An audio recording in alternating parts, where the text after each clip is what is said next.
Micrófono abierto por allí. Entonces, hermanos, hoy que venimos delante del Señor a darle culto, el culto comienza desde que nos preparamos con antelación.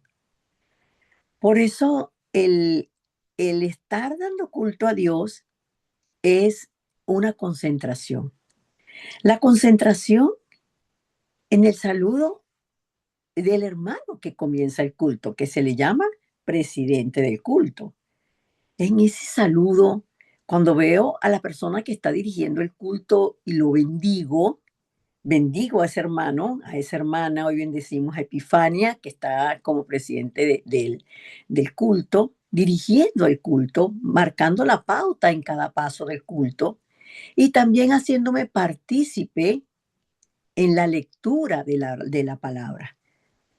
En la lectura, por ejemplo, la confesión del credo apostólico, ella nos invita y nos invitan siempre cada domingo. Vamos a hacerlo cada uno desde donde estamos. Este no es un momento para tener vergüenza ni para estar pendiente del que está al lado mío, sino es un momento de regocijo de donde yo estoy frente al Cristo resucitado, frente al Dios Trino que me creó. Y es mi tiempo con Dios. Por eso el tiempo de las alabanzas es el tiempo también de cantar a Dios. Es un tiempo, hermanos, este es un tiempo muy corto, pero que es sumamente disfrutable cuando nosotros entendemos que este es un tiempo, como les digo, entre nosotros y Dios, pero que también es un tiempo reverencial, porque no estamos haciendo cualquier actividad. Esto de hecho no es una actividad, es la vida que por gracia Dios nos dio y que hoy el título del mensaje pudiéramos cambiarlo de diferentes maneras. Las señales de guía de la luz, las señales de guía que nos da el Dios Trino, las señales de guía para la vida del evangelista, las señales de guía para el matrimonio dentro de Cristo, las señales de guía para tener todo bajo la absoluta soberanía de Dios, las señales de guía de la vida que nos separan de las tinieblas y entramos a la luz, como dice la palabra en Mateo 28. El Señor Jesucristo murió. Él derramó su sangre en la cruz del Calvario con un objetivo, la salvación de la humanidad. Dios lo envió a él tal como lo prometió, lo envió para vencer a Satanás en la cruz del Calvario. Y vamos a la introducción. Lo envió y él, nosotros sabemos que es Cristo, el ungido de Dios, el Hijo de Dios, el enviado de Dios para salvación.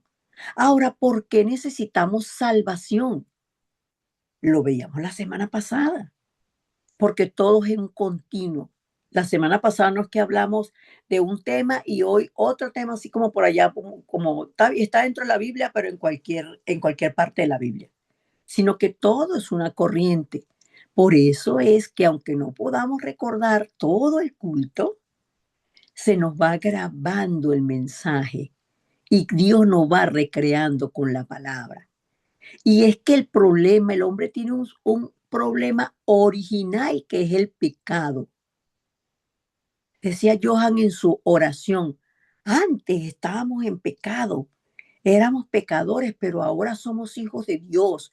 Y la Biblia es el único libro que muestra, que habla de esa realidad del hombre separado de Dios. Que el hombre, Satanás, siempre, que es el que pasó a ser el gobernador del hombre, lo va a llevar al fracaso, al dolor, a la duda, a la incredulidad. Y con aquella lluvia de problemas que tienen las personas, hacen lo que ven hacer a otros, que dice que le funcionó, pero el mensajero es el diablo. ¿Qué dice que le funcionó? Que le funciona la idolatría, que dicen que le funciona la hechicería, dicen que le funciona ir a divinos y buscar otras salidas. Pero el único que conoce a profundidad el problema del hombre y conoce al hombre es su creador. No hay nadie que pueda conocer al hombre, que nos pueda conocer a nosotros mismos, sino nuestro creador. Pero el hombre sin darse cuenta cambió el dueño de la vida. Por eso el hombre, la humanidad, las familias viven llenos de problemas mentales. Y les decía la semana pasada, no es porque necesiten estar en un manicomio, sino porque la mente es un torbellino constante de pensamientos, el corazón está lleno de rabia, de rencor, de manera natural sobre reaccionan las personas. Y por una discusión, hay personas inclusive que le quitan la vida a otros por una discusión que pasa en cuestión de minutos. Y así todo lo que está aquí en la cabeza pasa al cuerpo, pero no solamente pasa al cuerpo, sino pasa de generación en generación. Por eso es que nosotros necesitamos tener el fundamento de nuestra fe firme, firme. Y nosotros estamos aferrados a un pacto. La palabra pacto, Freddy, pacto es la palabra que Dios nos da, es la promesa de Dios. Y eso es lo que cambia nuestras vidas, porque la señal que Dios dio, dice Isaías 7:14, no sabían cómo se iba a cumplir la promesa de Cristo y Dios le revela al profeta Isaías. Pero ¿cómo es que se va a cumplir esto? Que va a venir el Hijo de Dios, que va a venir el Mesías. Y dijo el profeta Isaías, el Señor mismo les dará señal. He aquí una virgen concebirá, una virgen, y dará a luz un hijo, y llamará su nombre Emanuel. Entonces, esta virgen concibió, y ese niño nació y creció lógicamente dentro de la palabra del Señor, dentro de lo que es la sabiduría de Dios, creció lleno de gracia y sabiduría, dice la palabra.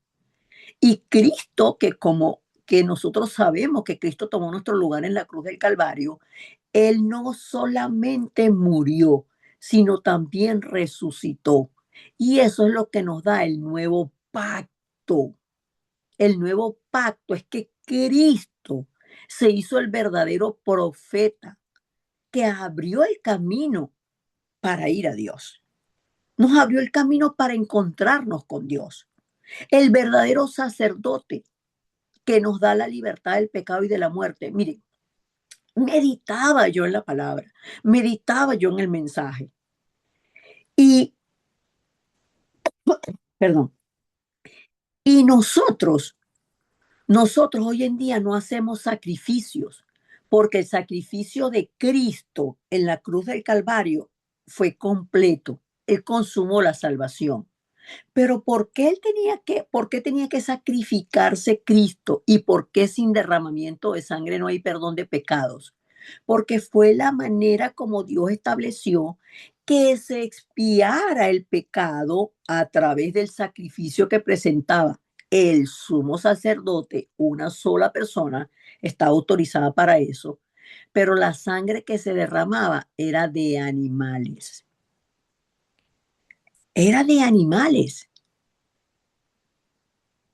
Y Dios nos llevó a nosotros, Dios nos llevó a nosotros ahora a que la sangre que nos limpió a nosotros no fue la sangre de un animal, porque Cristo no era un animal, era el Hijo de Dios, porque el hombre quedó en condición de animal, el hombre quedó espiritualmente como un indigente, sin Dios y sin esperanza, y la sangre de los animales que se derramaba delante de Dios en un altar, los limpiaba a ellos de manera temporal. Pero la sangre del Hijo de Dios, que es quien nos lleva a nosotros a ser hijos de Dios, no un animal, no la sangre de un animal, sino la sangre del Hijo de Dios es que nos llevó a nosotros a este nuevo pacto. Por eso es que con la sangre de Cristo nosotros fuimos libres del pecado y de la muerte, y Él es nuestro Rey que destruyó y sigue destruyendo por completo las obras del diablo. Miren lo que confesó el apóstol Pablo. Yo estoy en la introducción todavía, y el apóstol Pablo confesó. El apóstol Pablo no conoció al Señor Jesucristo físicamente, no lo vio como lo vieron sus discípulos. El apóstol Pablo recibió, fue impactado por la luz de Cristo, fue impactado por esta señal, por Cristo mismo, que lo encontró, iba en camino, iba por un camino que se llamaba una ciudad llamada Damasco, y allí la luz de Cristo, allí vino Cristo a hablar con él, pero como Cristo es luz, el Cristo resucitado es luz. Por eso es que nosotros vivimos en luz, y en luz todo lo que no es luz, una cosita así, tiene que saltar y salir de nosotros. Y, y el apóstol Pablo es impactado, llamado, apartado por el Señor Jesucristo en ese camino a Damasco. Va, cae del caballo y cae donde él va, cae a tierra. Y allí el Señor Jesucristo se le presenta a él. Este Pablo fue el que confesó, porque yo recibí del Señor lo que os he enseñado, que el Señor Jesús, la noche que fue entregado para que lo llevaran para que lo llevaran a todo el castigo que le hicieron, y luego al siguiente día a la cruz, tomó pan y dando gracias lo partió y dijo: tomen, coman. Estaba con sus discípulos. Este es mi cuerpo que por vosotros es partido. Hagan esto en memoria de mí.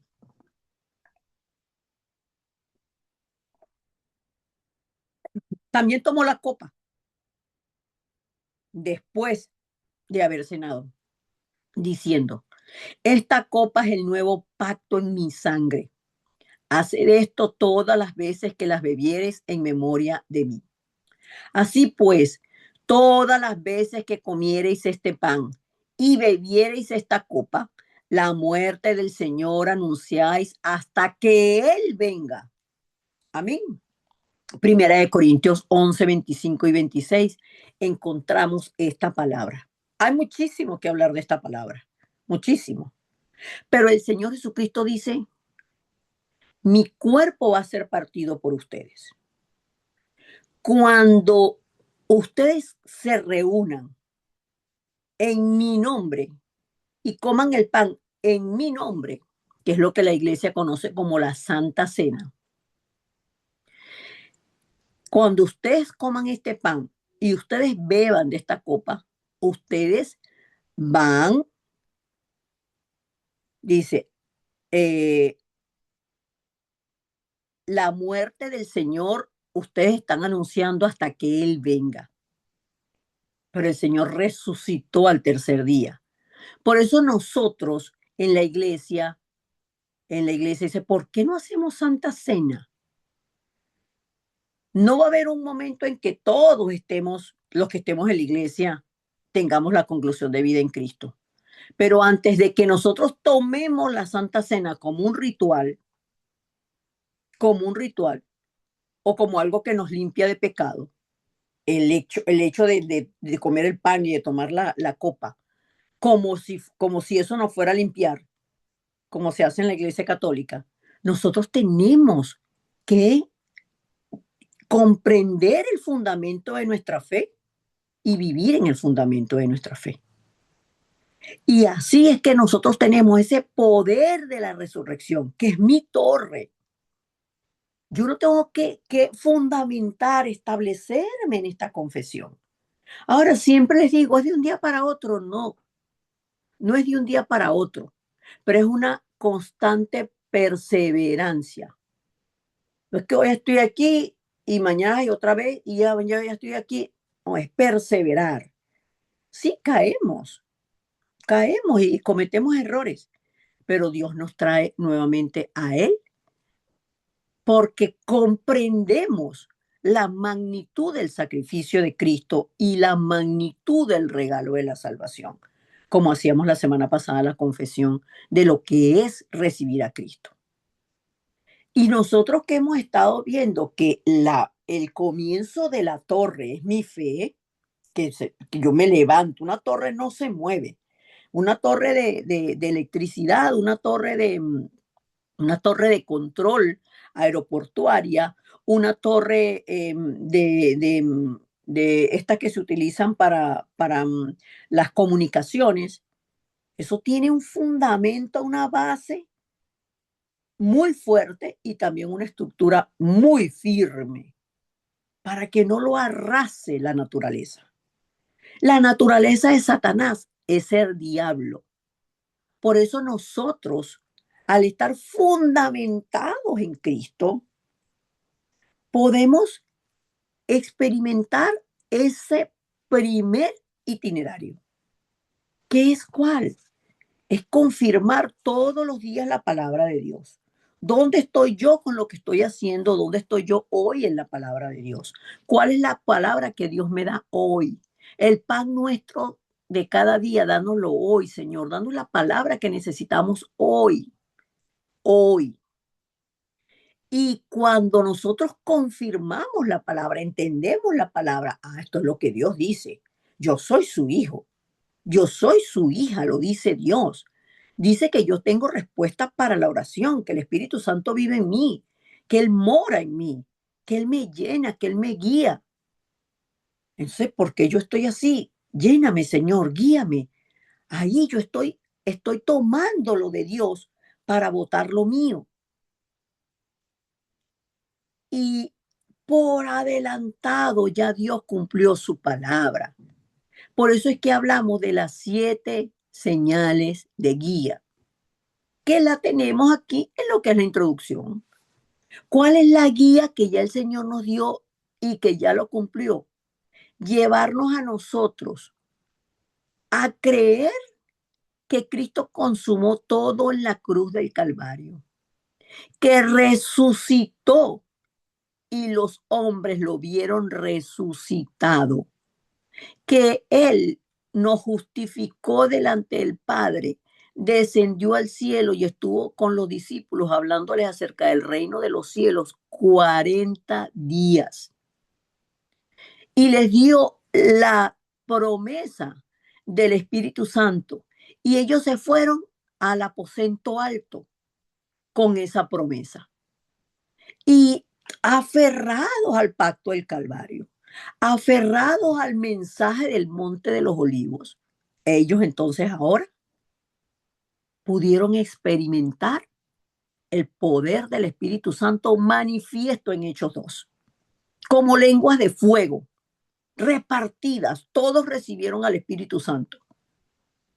Estaba la iglesia primitiva, pero con Pablo, con Esteban se levanta la iglesia de Antioquía.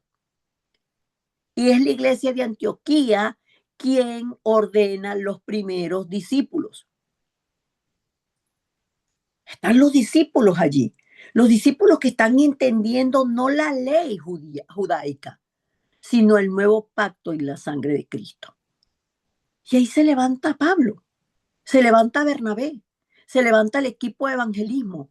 Y lo que se ve en estos puntos, las señales de guía de Asia, de Macedonia y de Roma, es el cumplimiento del itinerario perfecto de Dios. ¿Para qué? Para alcanzar lo que en esa época, las regiones que en esa época había que alcanzar. Ahora nosotros oramos mirando las 237 naciones y las 5.000 tribus. Es diferente, porque está muchísimo más amplio. Mayores cosas de que las que yo hice ustedes harán, porque yo voy al Padre. Llegarán a todo el mundo. Se cumplirá la palabra en todo el mundo, es lo que está diciendo el Señor Jesucristo. Entonces, vamos al contenido. Y vamos a hablar en el contenido de las 3 primeras señales. De las 3 primeras señales.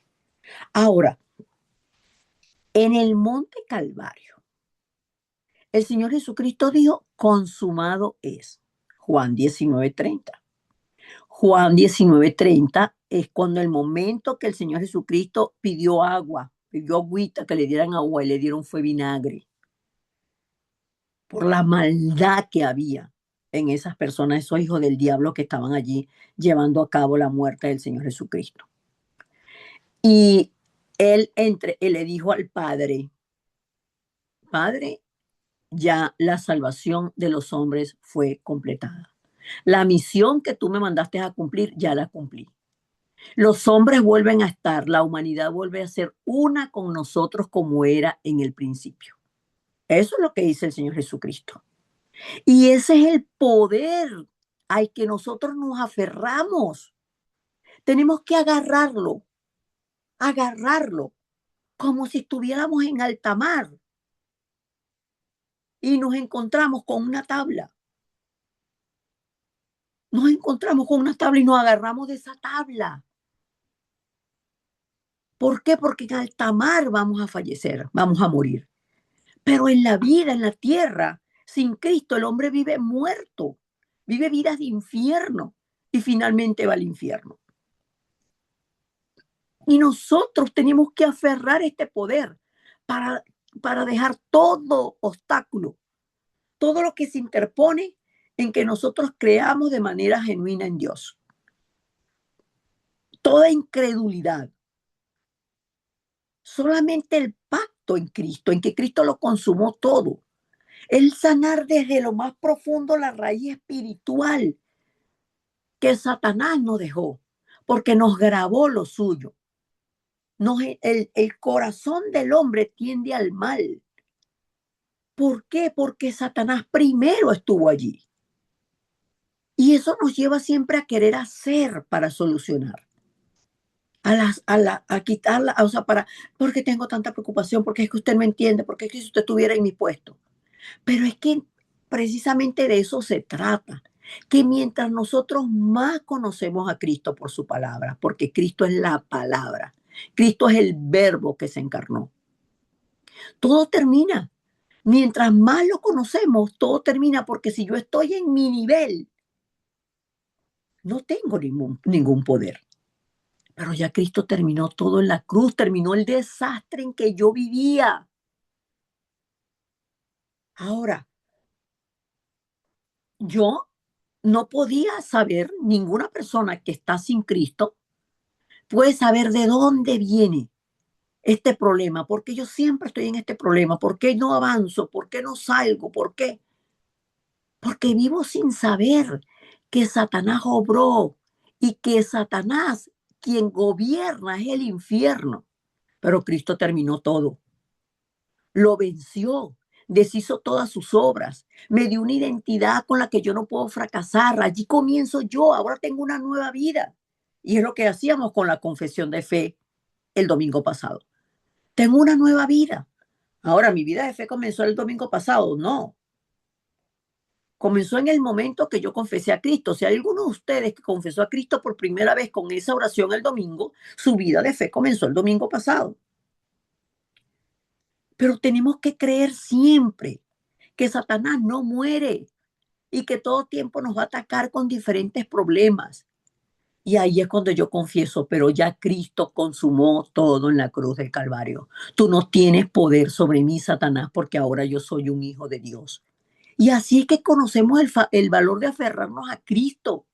Dios nos dio a nosotros a Cristo y tenemos que descubrir ese gran valor que hay en Él. En todas las religiones la gente se tiene que esforzar. Por eso nosotros tenemos que creer, necesitamos creer el Evangelio, que esta buena noticia es eterna. Necesitamos tener fe en Cristo, quien nos dio el Evangelio. Mire, en la tierra siempre nos va a faltar algo. Siempre, siempre. Siempre en la tierra a la gente le falta algo. Por eso la gente se esfuerza por ser una persona moral. Y lo que hacen mal, lo que hacen que no está bien ante la sociedad, lo esconden. No le dicen a la esposa, mira, mi amor, ¿sabes qué? No, ya allá en la esquinita, no, allá, que ella me gusta. Entonces yo voy a ir para allá ahorita, ¿oíste? No, dicen que que tienen trabajo, que tienen el trabajo redoblado, que tienen no sé qué, que tienen esto, que esta semana no le pagaron. Eso lo esconden, porque esa es la naturaleza de Satanás. Pero en el Evangelio, el Señor Jesucristo dijo, yo lo terminé todo. Y esto es el monte del Calvario. Por eso es que necesitamos conocer, profundizar, para poder entender y recibir la gracia de que el reino de los cielos se acercó a nosotros. Vamos al segundo punto. El reino de los cielos se acercó a nosotros y está en nosotros. Cuando nosotros vemos la palabra en Hechos, en Hechos capítulo 1, del versículo 1 al 3, dice la palabra, en el primer tratado, oh Teófilo, lo escribe Lucas a Teófilo, hablé acerca de todas las cosas que Jesús comenzó a hacer y enseñar hasta el día en que fue recibido arriba. O sea que el Señor Jesucristo estuvo aquí en la tierra, hizo muchas cosas, enseñó muchas cosas hasta el día que se fue con Dios. Sí.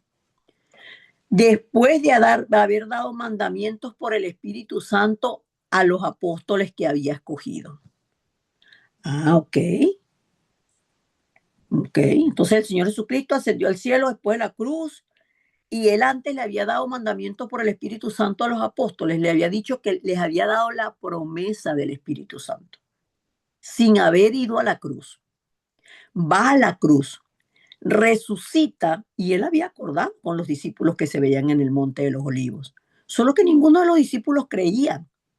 Por eso es que en la porción de la palabra que vemos en Mateo 28, el ángel tiene que decirles a las mujeres, el Señor va adelante de ustedes, va adelante para encontrarse donde les dijo que se iban a encontrar.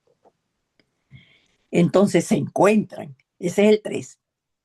A quienes también después de haber padecido, se presentó vivo con muchas pruebas indubitables, pruebas de que había resucitado. Se les apareció durante 40 días y les habló acerca del reino de Dios. Les habló acerca del reino de Dios y sus obras. Por eso nosotros allí entendemos que no podemos hacer nuestra vida de fe, que no podemos hacer nada, decía Vaguita ayer en su fórum del discipulado de niños. No podemos hacer nada sin Dios, porque todo lo que hagamos sin Dios es gobernado por Satanás y es desastre, es maldición, es muerte, es pecado.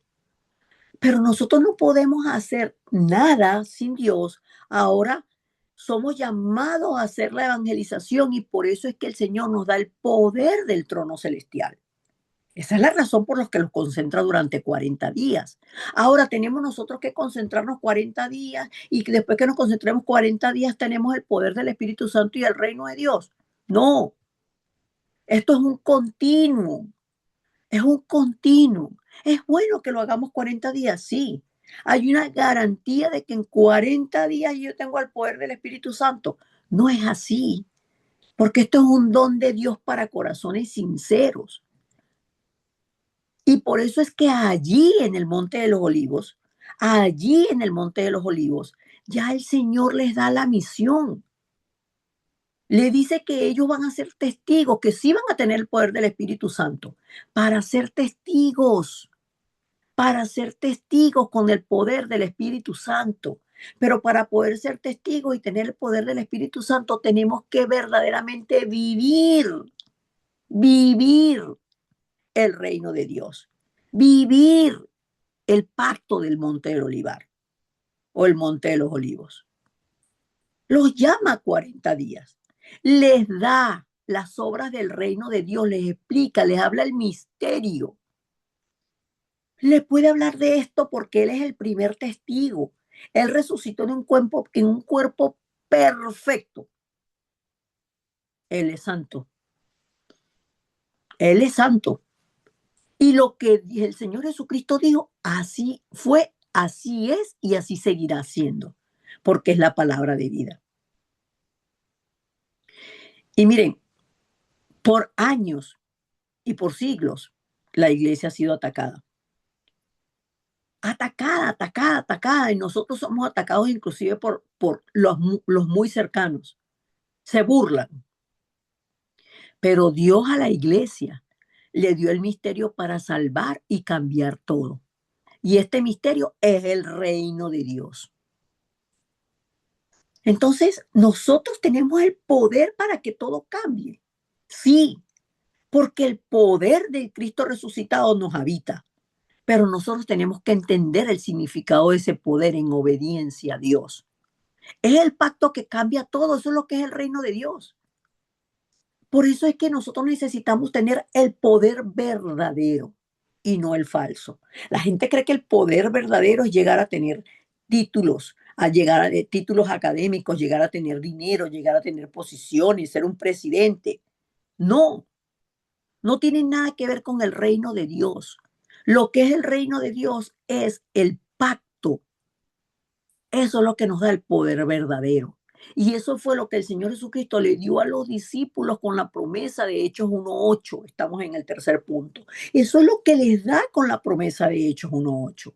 Y con la promesa de recibiréis poder cuando haya venido sobre vosotros el Espíritu Santo y me seréis testigos en Jerusalén, donde ellos vivían, en toda Judea, el país, en Samaria, fuera de su jurisdicción y siendo enemigos, y hasta lo último de la tierra. Allí el Señor les dio la misión. El Señor les dio la misión.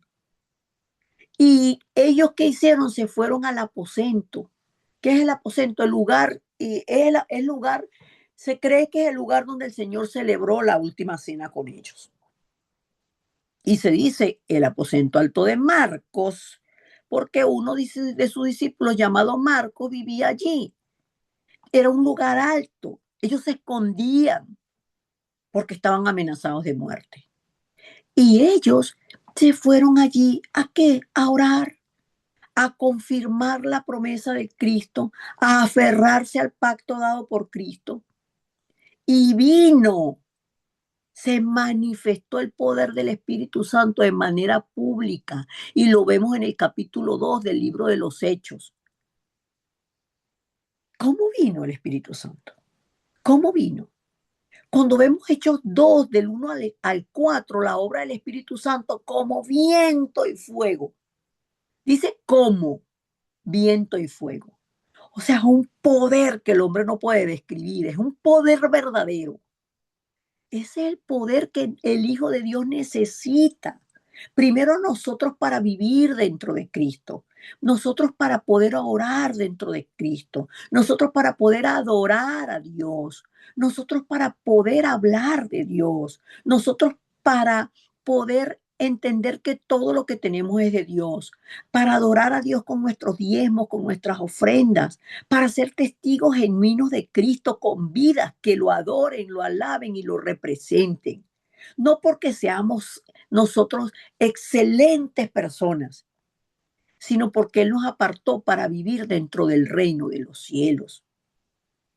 Ahora, en el aposento alto hubo tribulaciones, por supuesto, por eso es que ellos estaban escondidos.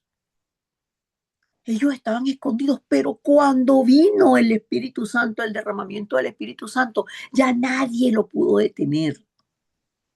¿Por qué? Porque los discípulos del Señor y los que habían recibido el mensaje del Señor comenzaron a hablar los idiomas que hablaban todas las personas que estaban reunidas allí el día de Pentecostés, el día que se vendían las cosechas, que se reunían personas de muchos países allí en Jerusalén para vender sus cosechas.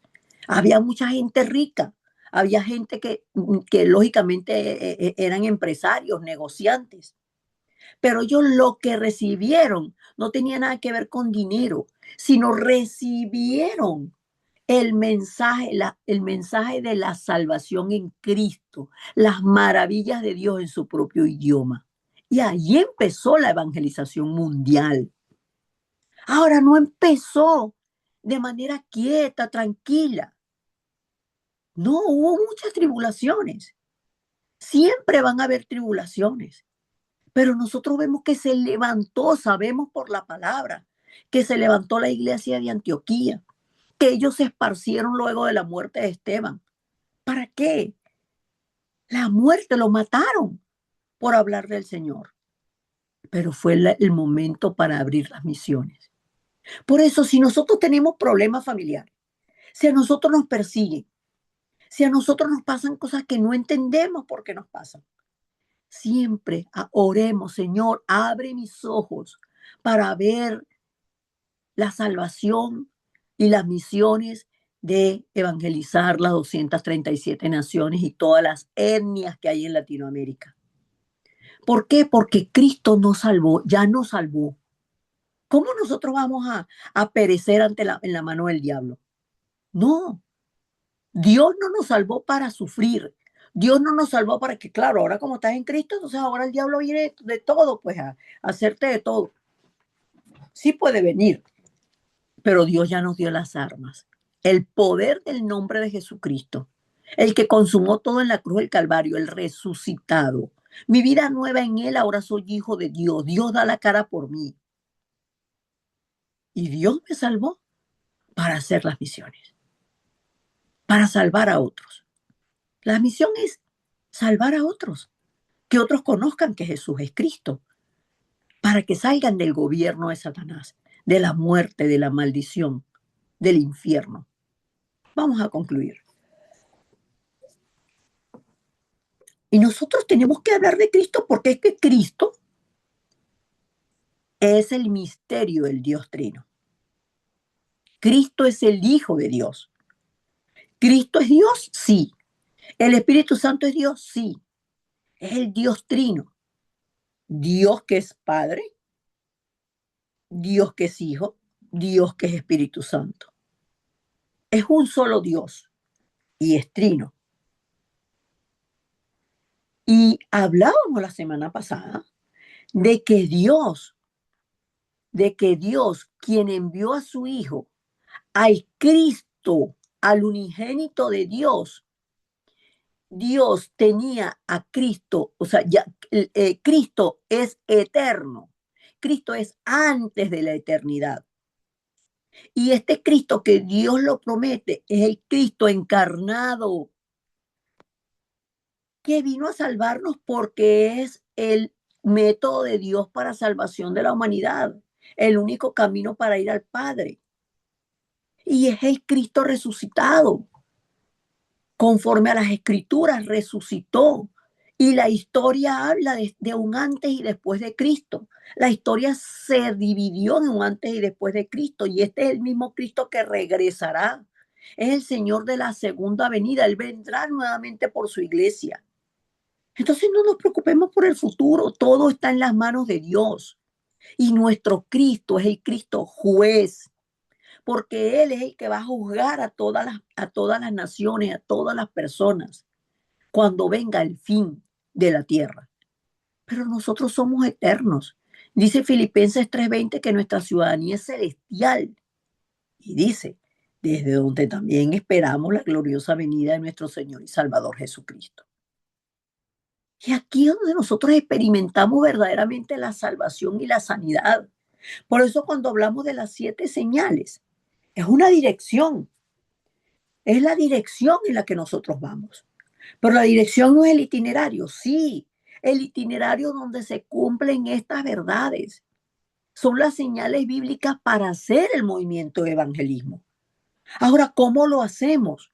Lo hacemos con un corazón, el único corazón que tenemos, pero entregando todo nuestro corazón y de manera continua. ¿Por qué? Porque ya esto pasa a ser un estilo de vida. Así como la respiración es lo que mantiene el cuerpo vivo y nosotros no nos damos cuenta que estamos respirando.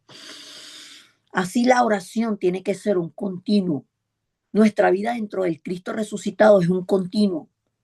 Anoche recibía el informe de las hermanas que van los días sábados en Perú, en Lima a una ciudad que está a 2 horas y media, 3 horas. Y ellas van los sábados. El gran detalle es que donde les permiten ir es a las 7 de la noche. Y ellas están a 2 horas y media de Lima. Regresan a las 10:30, 11 de la noche. Dos mujeres aparentemente solas, pero no están solas. Están con el respaldo del Dios Trino, que ellas lo han comprobado porque Dios siempre las ha cuidado, las ha librado y siguen dando el mensaje de Cristo, solo Cristo, hasta que se levanten los discípulos allí en esa ciudad, en ese pueblo, en ese lugar. Y ya ellas irán a otro lugar. Pero esto es continuidad, esto es corazón, esto es devoción. Y para eso nosotros tenemos que determinarnos, porque Dios lo quiere hacer. Dios lo que está esperando por nosotros.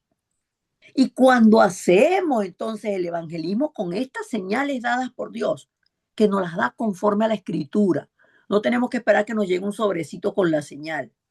Entonces, el movimiento del evangelismo no se derrumba. Si lo hacemos en nuestra fuerza, si lo hacemos con nuestros métodos, si lo hacemos con la religión, se derrumba todo.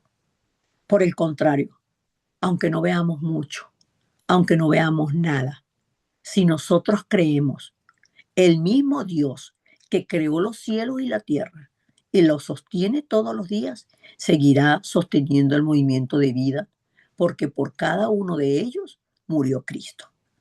Amén. Vamos a orar. Amado Dios y Padre, gracias, porque como está escrito, nosotros somos real sacerdocio, nación santa, pueblo comprado por ti, con un propósito, para anunciar las virtudes de Cristo que nos sacó de las tinieblas a su luz admirable. Hoy oro por cada uno de mis hermanos. Señor, que el mensaje que recibimos el día de la vigilia, cada uno de ellos lo pueda poner en práctica en el día de hoy, al sacar los títulos de oración, al revisar nuevamente el mensaje, las porciones de la palabra y tomar su tiempo contigo. En reverencia a ti, Señor, para que sus espíritus, sus almas y sus cuerpos sean llenos de toda la plenitud tuya, Dios. Que tú que eres la luz, quebrantes y traspases toda tiniebla. Atamos la incredulidad, atamos, Señor, toda liviandad que no nos permita dar el valor verdadero a tu sangre en la cruz del Calvario y todo aquello que esté impidiendo que nosotros disfrutemos, gocemos la plenitud que hay en el Cristo resucitado. Que vivamos dentro de esta plenitud. Que la fuerza que no hemos tenido antes, Señor, hoy sea renovada. Que tú renueves y nos des una nueva gracia, una nueva fuerza, porque tú eres la esperanza segura. Tú eres el verbo encarnado, Señor Jesucristo, la palabra misma que se hizo hombre para venir a la tierra a buscarnos a nosotros. Y hoy nosotros te rendimos, Dios Trino, toda gloria, toda honra y toda alabanza, sabiendo que esta palabra tú la cumplirás durante esta semana en la vida de cada uno de mis hermanos, de su familia, en los campos, en la iglesia, en nuestras naciones y hasta lo último de la tierra. Oramos con acción de gracias en Cristo Jesús. Amén y amén.